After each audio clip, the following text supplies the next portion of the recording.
सगळ्यांचे अंदाज फोल ठरवत पालकमंत्री गोरेंनी झेडपीवर आणली भाजपाची एकहाती सत्ता.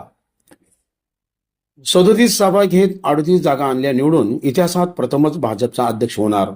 नगरपालिका महानगरपालिकेनंतर झेडपी ही भाजपच्या ताब्यात. सगळ्यांचा अंदाज फोल ठरवत पालकमंत्री जयकुमार गोरे यांच्या नेतृत्वात भाजपने जिल्हा परिषदेवर एकहाती सत्ता मिळवली.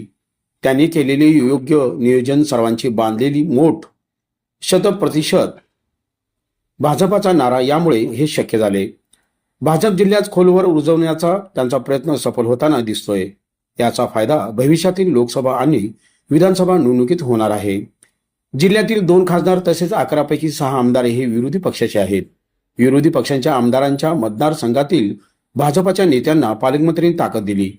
जिल्ह्याची संपूर्ण प्रचाराची जबाबदारी पालकमंत्री जयकुमार गोरे यांनी स्वतःच्या खांद्यावर घेतली. सकाळी 6 ते रात्री 12 पर्यंत सभा, गाठीभेटी, रॅली असे दिवसातील 18 तास पालकमंत्री जयकुमार गोरे प्रचारात व्यस्त होते.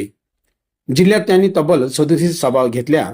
स्वतःच्या मान खटाव मतदारसंघातील निवडणुकीत कमी वेळ देता आला नाही, त्यामुळे नुकसानही सहन करावे लागले. मात्र सोलापूर जिल्ह्यात सभा आणि नियोजनासाठी पालकमंत्री जयकुमार गोरे यांनी झोकून काम केले. जिल्हा परिषदेची ही निवडणूक पालकमंत्री जयकुमार गोरे यांनी एकहाती लढवली.